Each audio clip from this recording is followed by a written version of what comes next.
दोस्तों पीएम भोजपुरी लोकगीत में आप लोग का स्वागत है। आज आप लोग के लिए एक प्यारा से सोहर का उठान गीत है। हंसी मजाक बहुत बढ़िया दर्दनाक है, ननद पे है, तो आप लोग जरूर सुनिएगा। बह झुर झुर पवनवा ननद मोर सोना चिरैया हो, बह झुर झुर पवनवा ननद मोर सोना चिरैया हो। अपने ननद जी के पायल बनवैब, अपने ननद जी के पायल बनवैब, घुघरू लगवा मन कर भैया ननद मोर सोना चिरैया हो।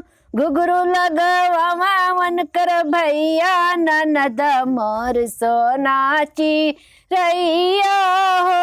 बह झुर झुर पवनवा ननद मोर सोना चिरैया हो, बह झुर झुर पवनवा ननद मोर सोना चिरैया हो। अपने ननद जी के हरवा बनवैब, अपने ननद जी के हरवा बनवैब, पतिया लगवा मन कर भैया ननद मोर सोना चिरैया हो।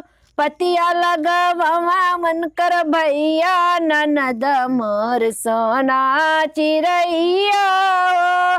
बह झुर झुर पवनवा ननद मोर सोना चिरैया हो, बह झुर झुर पवनवा ननद मोर सोना चिरैया हो।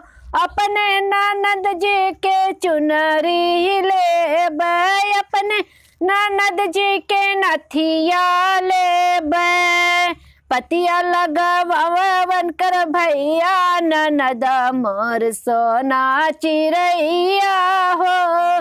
पतिया लगवन कर भैया ननद मोर सोना चिरैया हो।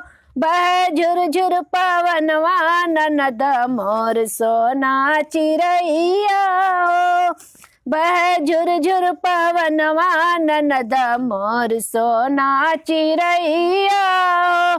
अपने ननद जी के साड़िया लेब, अपने ननद जी के चुनरी लेब, घोटवा लगवा मन कर भैया ननद मोर सोना चिरैया हो।